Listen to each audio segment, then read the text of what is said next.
Hi guys, this is Neil and welcome back to another online educational vlog series. Ang topic natin yan ay Online Education Question and Answer Part 3. So doon sa Part 1, sumagot ako ng 12 questions. Sa Part 2 naman ay 9 questions. Dito naman sa Part 3 ay sasagot ako ng a total of 10 questions. But before I start answering, kung ikaw ay bago sa aking channel, huwag kalimutan na mag-like, mag-comment at mag-subscribe para updated ka sa aking mga next educational vlogs.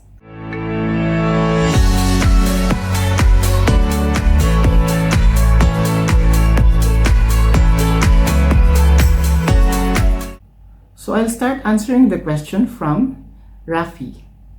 So shout out sa iyo Rafi and thank you for asking. So ito yung tanong niya. Good day po. Sa mode of payment, meron po bang monthly or annual or semi-annual lang?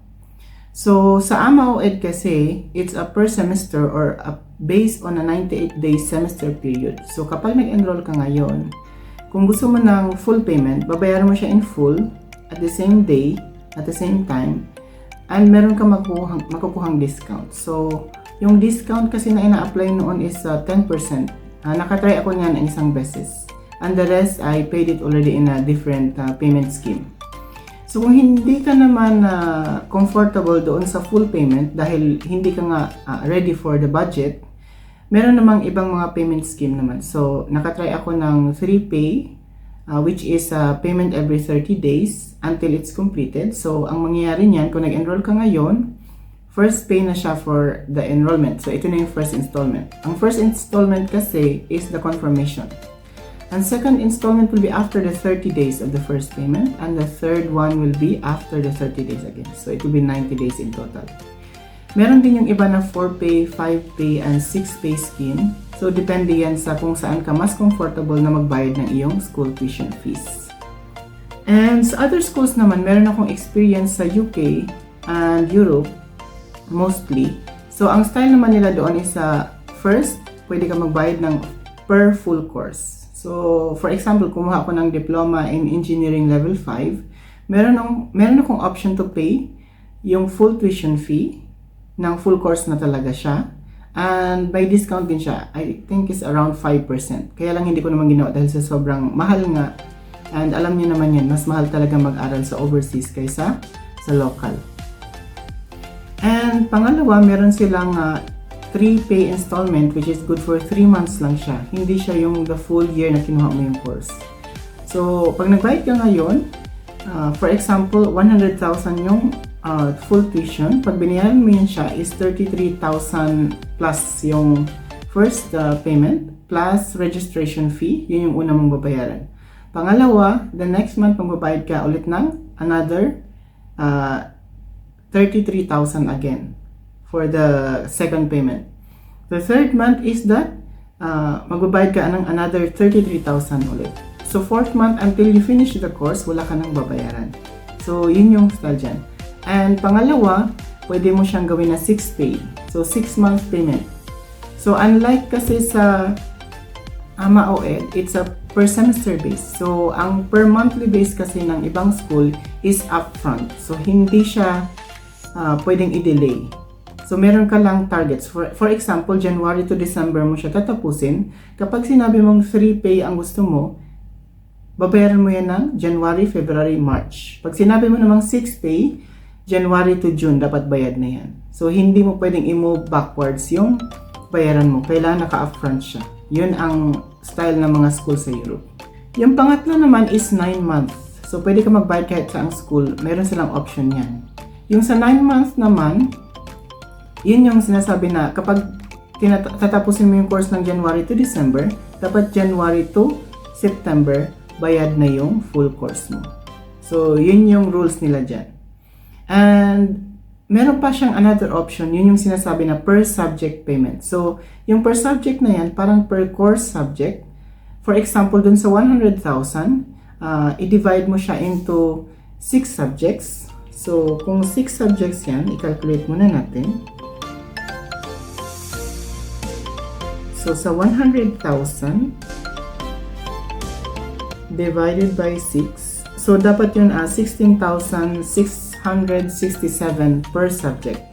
So kapag nag-enroll ka, is a very flexible na siya. Pwede mo siyang tapusin with according to your ideal study phase at saka yung budgeting phase mo kung yun ba talaga siya. For example, matatapos mo siya within 1 year and a half months. So, pag ginawa mo kasi yung per course subject, so magbabayad ka ng, pag nag-enroll ka ng per course is 16,667. Kung natapos mo siya na mas maaga, pwede ka ulit mag-enroll for another course subject. Pero pag natapos mo siya ng late, hindi mo na kailangan magbayad ng extension kasi per subject na siya. Meron lang siyang something like a limit. So, yung iba may limit na 60 days, may limit na 80 days. Yung iba naman may limit na 45 days, kailangan matapos mo na yung per subject.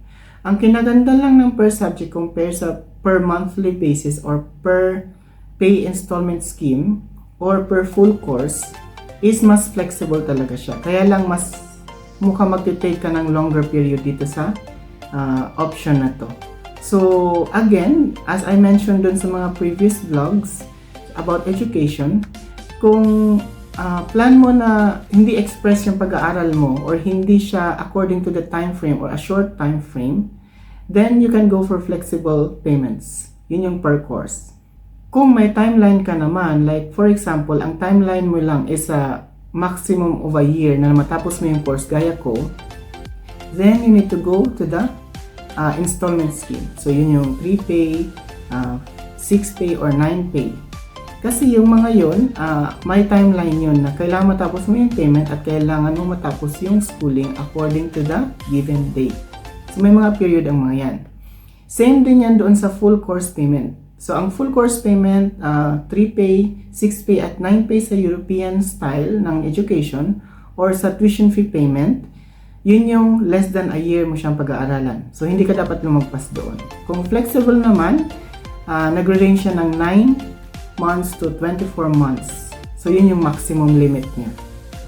So yan ang pinagkaiba niya. So dapat aware tayo dyan kasi para pag pumili tayo ng mga option, hindi tayo magtataka kung bakit umabot ng ganun katagal, kung bakit ganun siya ka-flexible, kung bakit ganun siya dali yung oras, kung bakit merong limit, may period of completion, kasi based yun doon sa payment terms na kinuha natin.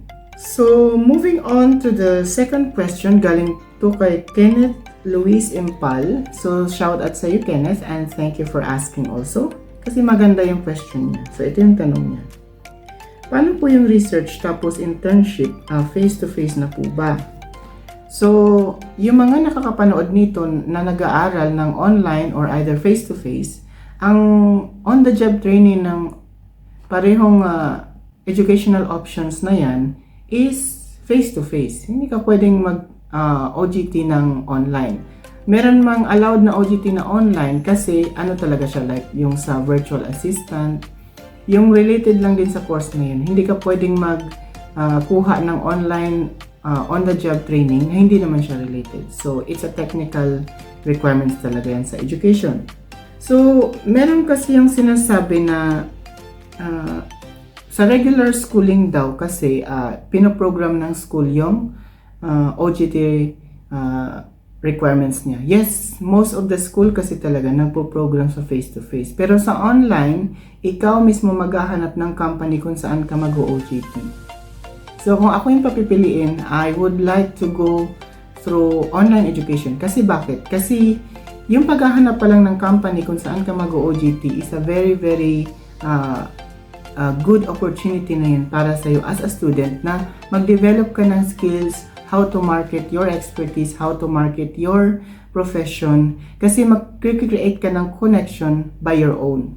So yun kasi yun. Kasi ang initiative kasi doon, gaya ko na nag-online education, malaki talaga ang part ng student para mag-succeed ka doon sa educational requirements mo, especially doon sa on-the-job training. Kasi parang ikaw din na nag-a-apply ng trabaho. So yun yung kagandahan sa online education. Kasi pag face-to-face, hindi ikaw normally ang mag-a-apply, kundi yung school mo talaga ang magpo-process. So, yun yung pinagkaiba ng dalawang yan. Kasi meron akong kakilala, last time lang nagtanong siya regarding dyan. Kasi ang sabi niya sa akin, isa yun sa mga university dyan sa Pilipinas. Na-interview actually ako to kasi ginawa nila akong isa sa participant ng mga survey nila. So, natanong niya sa akin regarding sa OJT, na ang sabi nga niya, yung school daw ang program. So, wala silang ginawa, kundi maghintay lang ng school doon sa allocation kung saan sila na site ilalagay. Which is, kung ako ang tatanungin, I would prefer na kahit sa face-to-face, hindi ang school ang maghanap ng on-the-job training ground ng mga student. Kasi alam mo kung bakit, doon pa lang kailangan na kasing ma-develop yung initiative ng student na maghanap ng paraan kung paano niya matatapos yung on-the-job training requirements niya at ma-start na rin kung paano siya mag-practice how to apply. So, dapat lang meron silang mga standard operating procedure or policy na magbibigay ng limit or kung ano yung dapat lang na area or ano yung dapat na related na profession na pwede nilang applyan as a trainee. So, yun dapat kasi yun.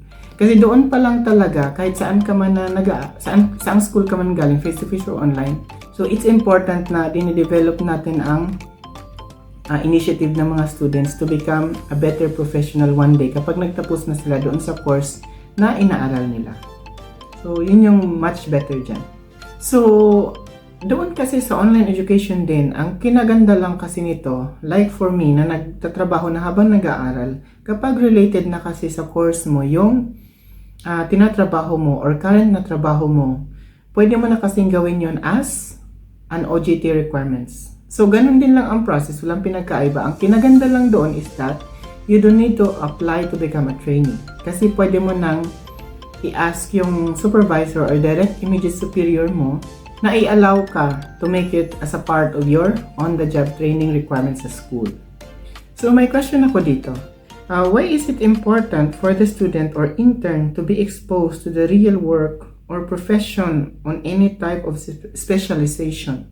It's important kasi ang theoretical part ng pag-aaral is nagbibigay talaga sa'yo ng knowledge about the theory of the item or the theory of the work or the theory of an actual task.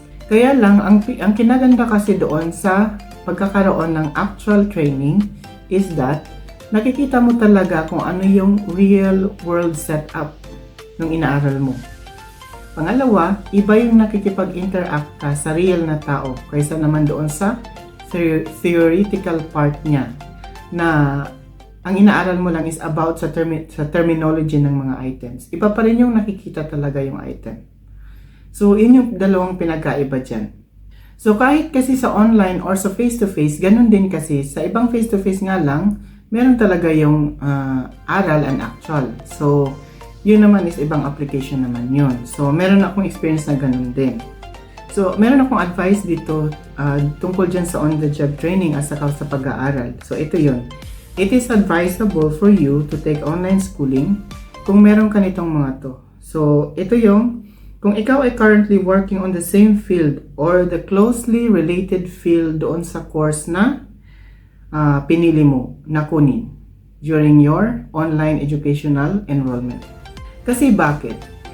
Unang-una sa lahat, gagawin ko yung example tong pagkuha ko ng Masters in Engineering Management kasi yun ang current na profession ko ngayon. So, kinuha ko kasi yung course dahil yun ang pinaka-closely related plus hindi ako mahihirapan na ipasa yung mga subjects kasi umiikot lang dun sa trabaho ko yung tanong. So, yun ang pinaka-advantage mo as a student to formalize your profession into an educational qualification. So, kunin mo yung pinaka-closely related or pinaka-exactly related doon sa current na trabaho mo. So, kung ikaw ay office staff, kumuha ka ng business administration dahil yun ang pinaka-closely related doon. Kung ikaw ay hotel professional, kumuha ka ng hospitality management or hotel and restaurant management. Kasi yun yung pinaka-closely related doon. Kung ikaw ay isang chef, kumuha ka ng culinary arts kasi yun ang magpapa-upgrade doon sa skills mo. Hindi lang siya magiging educational qualification, kundi tutulungan ka niyang ma-upgrade kung ano yung mga current skills and abilities mo at bibigyan ka niya ng mga current trending practices about doon sa area.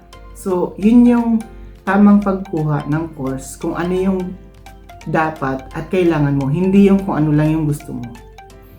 Kung ikaw naman ay maglilipat from one to another profession, so kailangan, it is very important na at least habang nag-aaral ka, kung makakakuha ka ng another position which will link to you the course na kinuha mo, it is a much better option. Kasi later on, pag kailangan na mag-OJT, hindi ka na mahihirapan na maghanap pa ng company kung saan pwede ka mag-OJT at matapos mo yung requirements doon sa course na inaaral mo.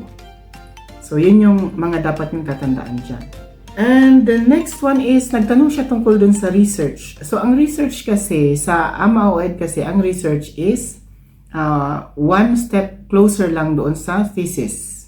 Thesis yan, doon sa sa business administration or sa other course na mostly related doon sa mga theoretical part. Pero capstone yan doon sa mga engineering course, IT course, and other courses na kailangan ng actual experience.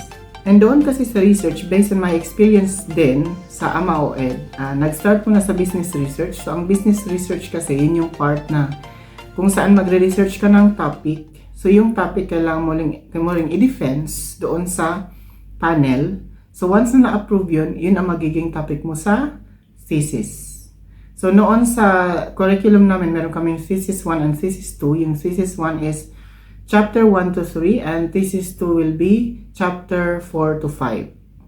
So ngayon I think ni-reduce na nila into one single area na lang, one single subject as thesis lang. So di-defense mo yan chapter 1 to 5 and after nyan, kung successful ang defense mo, then papasa ka na at matatapos mo yung requirements. Dito tayo sa kung paano siya isinubmit. Ang face-to-face kasi of course, sinasubmit yan sa actual, kung saan kaharap mo yung thesis advisor mo sa pagsasubmit. Ang online education, sinasubmit mo siya through online portal. Sa portal mo pa rin sinasubmit yan. Sometimes, isisend mo sa email sa professor mo. Ang pagdi-defense naman is either via Google Meet, via Zoom, or any other conference application. So, doon kayo magdi-defense. So, gaya din sa face-to-face, ang thesis din merong groupings or merong individual. Depende yan sa kung saan ka mas comfortable na gawin yun. Kasi nung time ko, sa group kami. So before, 4 kami na members sa group, and yung isang ka-group is nag-quit. Gumawa siya ng sarili niyang thesis dahil ang sabi niya sa amin is medyo natagalan daw kami and hindi daw niya feel na part siya ng group. So, ang ginawa namin doon is nag-request lang kami doon sa head ng business and accountancy. So, grinant yun. Kaya lang, ang pag-grant one is may consequence. Hindi niya pwedeng gamitin yung title na ginagamit namin sa thesis project. Kasi magkakaroon kami ng confusion dyan. Magkakaroon ng something na kinakopy ng isa yung idea ng isa or kinakopy ng isa yung idea ng iba. So, hindi po pwedeng ganun. So, moving on to question number 3. Galing naman ito kay Jonella Plana. So, shout out sa'yo and thank you for asking din. Kasi interesting din yung question niya. So, ito yung tanong. Meron po bang panggabi na class? So, ang panggabi na class, yes, meron yan. Pero doon sa regular schooling. So, most especially sa city, sa main city sa Manila, meron talagang 2 types of schooling shift sa face-to-face. Kahit elementary pa yan, high school or college, meron siyang morning and evening shift. So, ang morning, normally, kasi yung pamangkin ko nag-aaral din doon dati, it's from what I know, it's 6 to 12 ba? Yeah, 6 to 12 in the noon time. And yung panggabi is 12 to 6 in the evening. So, yun yung dalawang klase ng regular, day and night. Meron talaga sila sa regular schooling. Pero ang online kasi or distance learning, yun yung tinatawag na anytime, anywhere. Sabi nga sa AMAOED, you can study anytime, anywhere. So, wala siyang shift. Kung saan ka free, whether morning, afternoon, evening, or night, kung saan tulog na yung mga tao, pwede ka mag-aral. Kasi accessible naman ang online portal 24/7. Not unless na may technical issues or network issues, hindi mo siya a-access. Yun. And ang online or distance learning, kaya siya tinatawag din kasi na part-time or convenient study na style is that kasi, yun nga, dahil anytime, anywhere nga siya, in short kasi, no fixed na schedule ang online learning. So, wala talaga siyang fixed na schedule. Not unless nagpunta ka na sa blended, meron siyang some sort of a live class na kailangan mong umattend according to what is scheduled. So, yun lang yung pinagkaiba doon. So, next is question number 4. Galing naman ito kay Michael Diaz. So, shout out sa'yo. And another interesting question. Sabi niya kasi dito, meron din ba kayong graduation ceremony sa AMA-OED? Yes, sa AMA-OED kasi, before kasi ng pandemic, face-to-face talaga ang graduation and mostly ginaganap yun sa PICC, sa Pasay. Kaya lang, itinigil yan temporarily kasi of course, lumalaki yung numbers of virus infections nung time na yon. So from 2020 until 2023, temporary siya na virtual graduation. So ako yung one of the last batches na nag-virtual graduation kasi this year, ang pagkakaalam ko, ilalagay nila ng face-to-face graduation na kahit yung sa mga online students. So, it's a very good option na din at it's a very good idea na nag-back to normal na siya. Kasi at least magkakaroon na ng chance yung student na umakyat talaga sa stage physically to accept the diploma or degree doon sa pinag-aralan niya. So, I am very happy to hear talaga na magkakaroon na ng face-to-face graduation. Although hindi man ako part sa mga aakyat sa stage, I'm very happy for those present students na makaka-experience nun. So, question number 5 naman tayo, galing kay Ludwig Bellarmino. So, shout out sa iyo, Ludwig. And ito yung question niya. Ask ko lang po, I'm from AMA Portal. Then, lipat ng AMA-OED. Full online po ba siya? Or blend siya ng face-to-face? So, currently kasi, and before, sa AMA-OED kasi, ang online or full online study is from 2016 till 2023. Full online talaga siya. Wala siyang mandatory live class or mandatory face-to-face class na kailangan complete or kailangan attendan ng online student. Pero sa blended kasi na style, nagkakaiba kasi yan ang application ng blended. Depends sa situation, depends doon sa option ng university. Kasi marami ngayon ang nagre-react na bakit daw naging blended, bakit daw naging ganito, naging ganyan. Bakit daw nagkaroon ng blended, may face-to-face na, may actual learning na kailangan gawin. It depends kasi. Dahil ang blended na sinasabi, meron kasing application yan na different type. Una, yung blended na full online at saka yung live class. Kailangan mo attend ng live class lang. So, still online pa rin kasi yun. Kaya lang, ang pinagkaiba nun, kaya siya naging part ng isang blended learning kasi meron kang fina-follow na schedule. Ang pangalawa naman na blended type is that yung online class at saka yung kailangan mong pumunta sa school physically for sometime once in a week, once in a month, yung mga ganong period kasi yun. So, yung kailangan yung i-check yan sa school kung aling blended learning nakabilong yung course. Kasi, ang iba kasi nag-iisip, dahil blended, meron ng actual. Hindi kasi ibig sabihin na blended is actual na talaga na mix. Yung online live class or either an actual face-to-face class. So, kailangan yung i-cross-check yan kung alin doon sa dalawang yun. And according naman doon sa situational problem ng mga student, pwede mo naman kasing pakiusapan yung school kung kakayanin na one-on-one session. Kasi ganun ang school ko, ganun ang current school ko.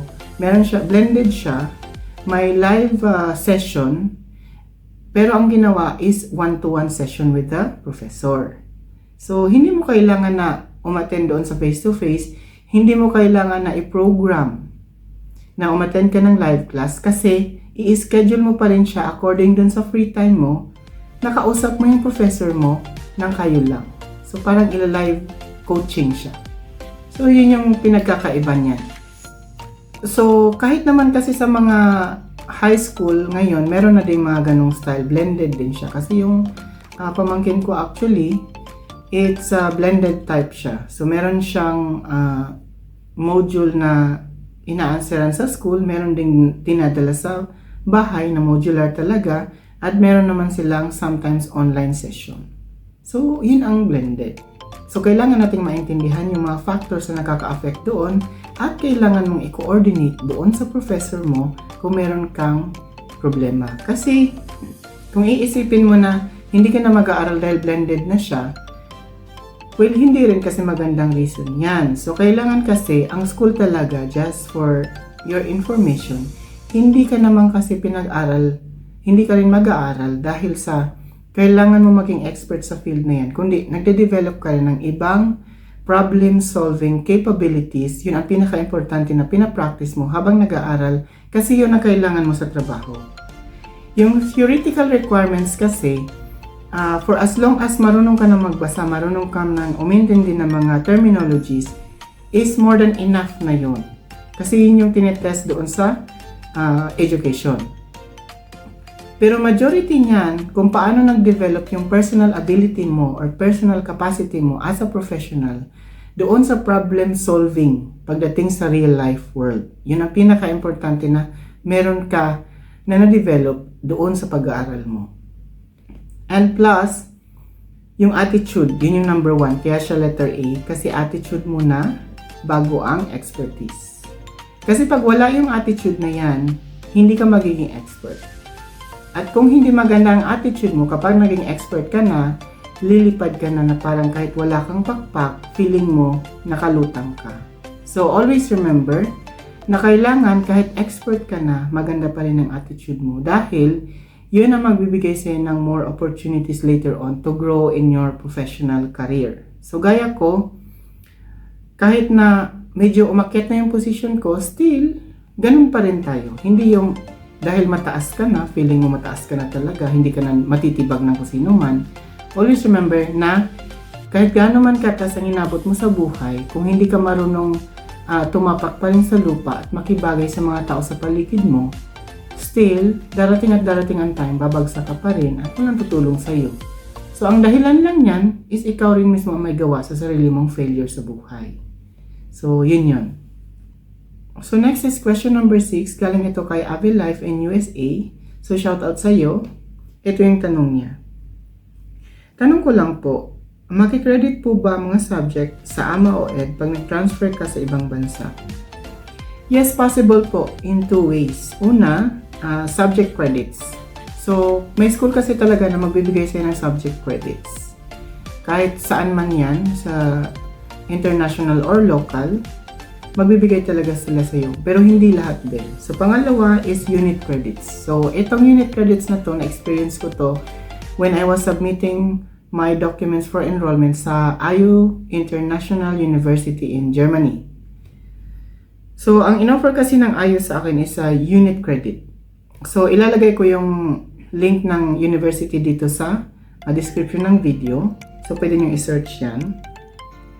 Bibigyan nila ako ng 5 to 10 units credit in addition doon sa mga nakuha ko na units from the previous school, pero hindi siya subject credit. So, yun yung pinagkaiba doon. Pangalawa is sa UK, the Open University in UK, they offer also unit credits. Kaya lang, hindi ako pumasok sa bandwidth kasi hindi included ang country na Philippines para doon sa mga allowed to take distance learning doon sa school. So, just for information, merong mga types of university na hindi ina-accept ang estudyante galing ng Pilipinas to take this type of education. Kasi ako gusto ko talaga mag-open university in UK kasi maganda daw doon. Pero wala, hindi naman tayo inabot ng requirements. Kaya okay lang din. So, nakapag-enroll naman sa ibang school. Pangalawa naman is yung sa university sa Australia. Ang alam ko sa Open University in Australia yan. So, ilalagay ko rin ito sa description box yung link. So, nag-offer din sila ng unit credits doon sa mga na-take mo na subjects. So, ang Philippines is allowed naman, kaya lang nakita ko yung tuition fee. It's very, very expensive din. So, much expensive talaga. So, anyway, yung school naman talaga is more expensive. Nasa sa'yo na lang yan as a student kung saan mo gusto pumunta na school, saan mo gusto mag-enroll, at saan sa tingin mo na much better yung pagbabudget mo sa tuition fees, at still nakakakuha ka pa rin ng quality education. So, yun yung tatandaan mo dyan. So, moving on to question number 7, galing ito kay Paul Perez. So, shout out sa iyo, Paul. So, ito yung tanong niya. Good day po. Ask ko po if pwede mag-advance ng subjects. May credited subjects po kasi ako from previous school. First year college lang po natapos ko. Merong ibang subjects lang available sa akin for first year, first sem. Pwede ko po isabay mga subjects na pang second sem and third sem. Is definitely yes. Kasi ang online schooling nga is not like the regular schooling. Ang regular schooling kasi may fina-follow na school year yan at may fina-follow na program na mga subjects. Still the same, sa regular schooling, pwede ka rin naman mag-enroll ng different subjects from different semesters provided na wala siyang pre-required subjects na kailangan mong i-take at inallow ka ng institution to take it in advance. So, yun yung regular schooling. Sa online schooling naman, ay wala siyang fixed na subject per semester per enrollment. Meron nga siyang nakaplan, pero pwede mo kasi yung i-shift into different one. For as long as wala siyang prerequisition na kailangan matapos na subject. So, ganun yun. So, ang online schooling talaga kasi is called as a regular schooling kasi nga, wala talaga tayong fixed na study pace na kailangan mo mag-follow from June to March. Walang ganun. Kasi at any time of the year, at any day, at any hour, pwede ka mag-enroll. So, once na natapos ka dun sa current na enrollment mo, pwede ka na mag-jump to the next enrollment. Unlike kapag doon sa regular face-to-face class ka, kapag natapos mo ngayon, maghihintay ka pa ng next schedule. So, yun yun. Kapag na-late ka sa school year, hindi ka na makakapag-enroll. Maghihintay ka na naman ng the next semester. So, yun yung pinagkaiba ng online at saka regular schooling. Ang regular schooling, kailangan mo mag-follow according to the schedule. Ang online schooling is a flexible type of schooling. So, question number 8. Galing ito kay 3317RGE. So, kung yan ang user mo is shout out sa'yo. So, ito yung question niya. For OED, when you finished, nag-pictorial ka po ba for graduation picture? At nag-marcha ka po ba during graduation ceremony? So, as I answered earlier, na-held lang yung face-to-face graduation from 2020 to 2023. Naging virtual siya. And this year, nag-start na silang mag-resume ng face-to-face graduation sa AMA OED. Doon naman sa pictorial or sa Photoshop, may choice ka na mag-pictorial niyan. Kaya lang kailangan mong i-follow yung dress code at kailangan mo mag-coordinate doon sa school kung ano yung dress code nila para masabi nila sa iyo. So, as long as na-follow mo yung dress code, tatanggapin of course yung pictorial mo for school. Nag-try kasi ako, kaya lang nakalimutan ko rin mag-pictorial nung umuwi ako ng vacation last year kasi nga medyo busy, and this year mag-try ako na mag-take ng pictorial kasi nga gusto ko rin na may graduation picture kahit pa paano. So, yun lang yun. Iba pa rin yung kasi may picture ka. At least may remembrance ka na ito yung picture ko nung nag-graduate ako ng ganitong course. So, iba pa rin ang feeling na i-display mo yan sa bahay mo, na nakikita mo yung sarili mo dun sa outfit mo. So, dito naman tayo sa question ni Scarlett. Question number 9 ito. So, shout out sa iyo, Scarlett. And ito yung tanong niya. Pwede po bang mag-take ng board exam ang nag-enroll ng online BSA Accountancy? So, Bachelor of Science in Accountancy yung course niya.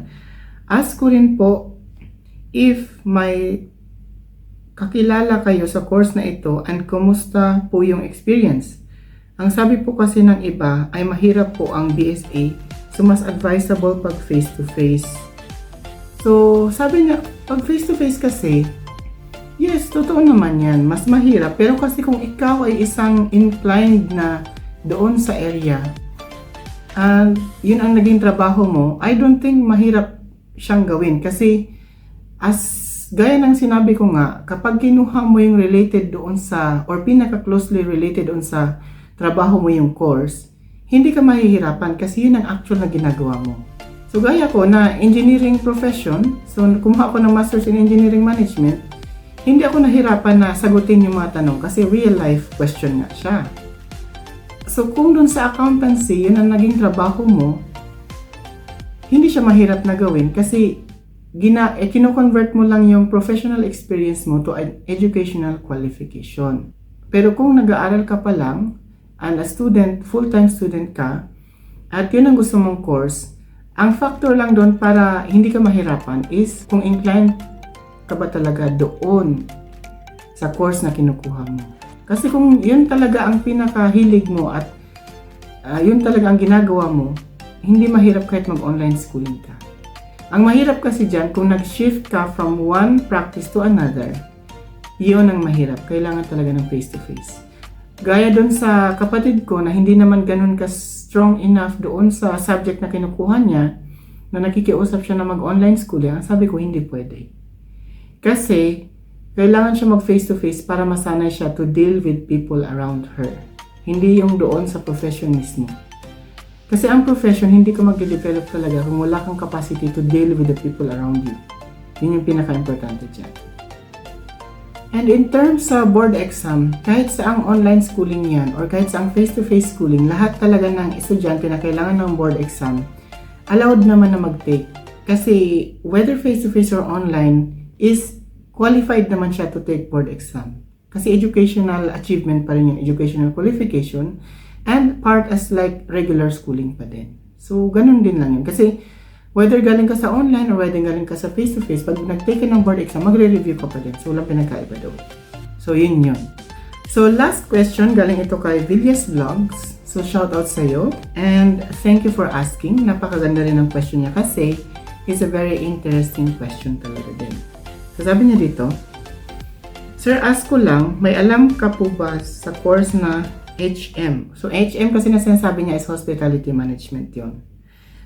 In AMAC, kasi yung anak ko first year college pa lang, pero sabi may OJT na daw sila. Sana po masagot ang tanong ko. Salamat. So ang hospitality management kasi previously hindi yan siya HM kundi Hotel and Restaurant Management. So maybe kasi na-modify lang yung course dahil ang HRM kasi, meron ng HRM din ngayon. So, ang isang HRM is Hotel and Restaurant Management. Yung isa naman is Human Resource Management. So, kaya siguro nila nilipat yan kasi nga para hindi magkakaroon ng confusion sa course. Kasi, sa Hotel and Restaurant Management kasi, pag nilagay mo kasi din ang Hospitality Management, is as a whole na kasi yun.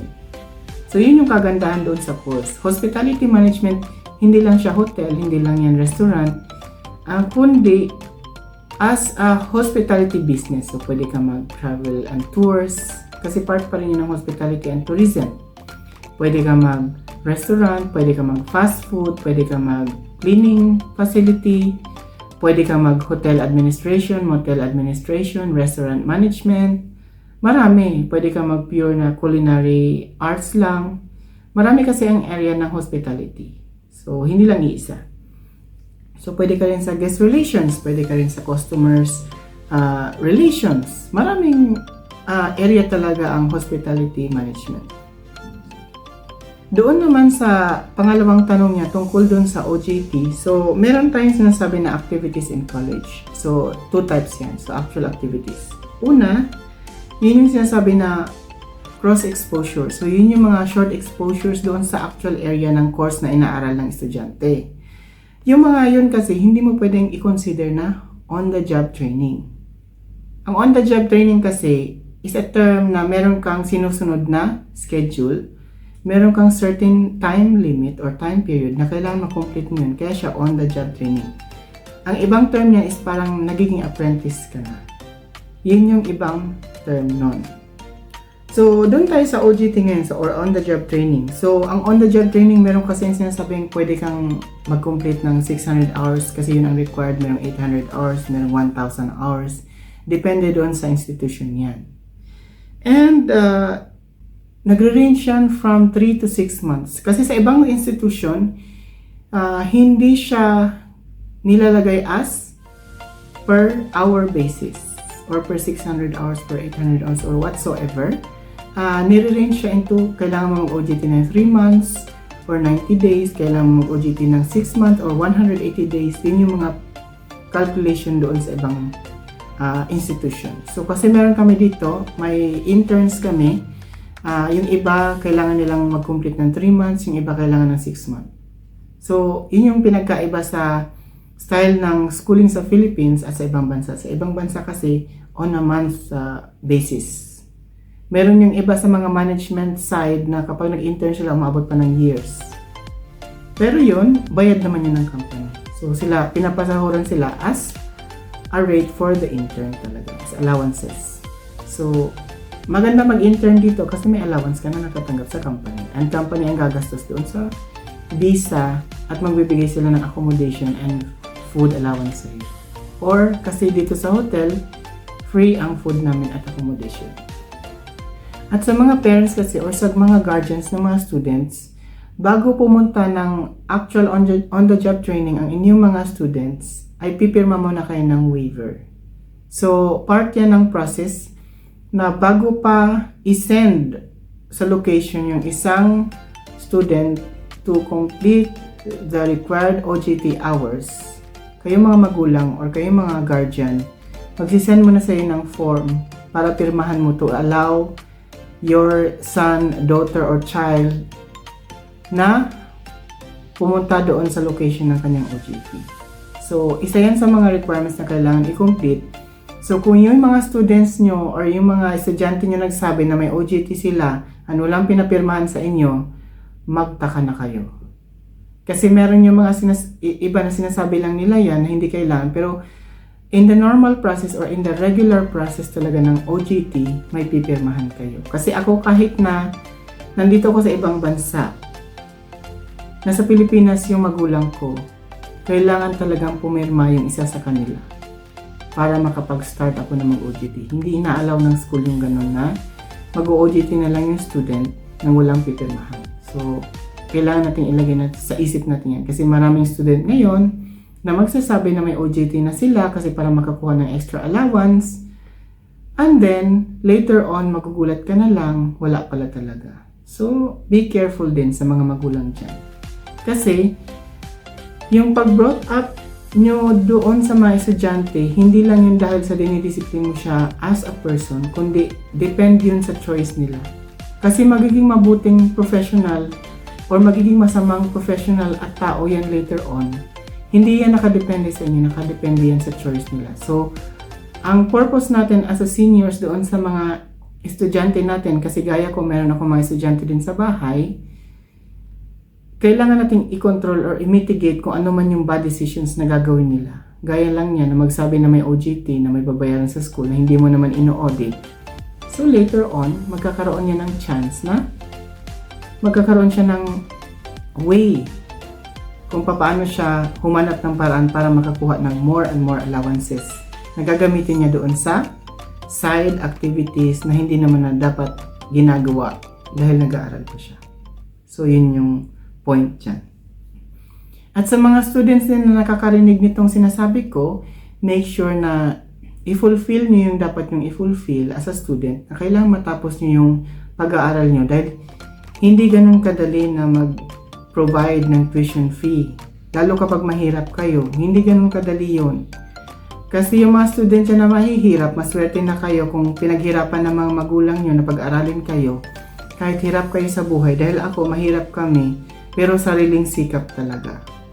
But it doesn't mean na hindi kayo nasuportahan ng magulang nyo ay magagalit na kayo sa kanila kasi magulang pa rin yan. Kailangan nating intindihin na yun talaga ang situation ng buhay. Kasi ako, kahit hindi naman ako nasuportahan ng magulang ko talaga, wala naman akong sama ng loob. And thankful pa nga ako kasi I come up to become a very strong person nung natapos ko yung pag-aaral ko. And of course, sinishare ko din naman yung mga nakuha ko after ko nag-aral, kung ano yung success sa buhay na meron ako. Sinishare ko rin naman kahit papano sa magulang ko, especially doon sa mother ko na yun talagang grabe ang yung pag-insist ko talaga na makapagtapos. Kasi at the very beginning talagang hindi nila din ginusto na or hindi sila agree doon sa gusto kong mangyari na mag-aral ako. Kasi nga magastos. So, always remember na kung ikaw isang estudyante na nanonood ngayon, na nag-aaral ka lang na hindi mo kailangang magtrabaho para makakuha ka ng tuition fee mo, para matapos mo yung mga bayaran mo sa school, be thankful sa magulang mo. Kasi, ginapang nila yung pag-aaral mo. And sa mga students sa Philippines na na-disappoint na dahil nag-aral ka at magtatrabaho ka din naman, magsisimula ka sa mababa, always remember na walang pagtatrabaho na magsisimula sa mataas. 1 in a million lang yung chance na nakapagtapos ka na ang nasimulan mo is mataas na. But be thankful kung nagsimula ka dun sa pinakababa dahil yun ang magiging foundation mo para kapag naging manager ka na one day, kapag naging director ka, naging mataas na ang posisyon mo, maiintindihan mo yung mga tao na nasa baba dahil napagdaanan mo yung pinagdaanan nila. Dahil you reflect according to kung ano yung na-experience mo sa buhay na hirap bago ka pa nakarating doon sa profession or position na meron ka sa present. So, yun yung lagi nating tatandaan. And most importantly, ang maipapayo ko sa mga nanonood dito ngayon, always remember na ang education is not just to make you a superior person sa family, sa personal life mo, sa professional life mo, and sa community. Ang education is kinukuha natin yan to gain a better and wider understanding at para maging inspirasyon tayo sa iba na magsikap din sila para magkaroon ng much better education, hindi lang para ma-promote sa trabaho, hindi lang para maging superior, kundi para maging good role model sa mga future generations. So that's the end of this video at sana ay may natutunan ka sa panonood nito. Thank you for watching. See you on my next educational vlogs. Bye!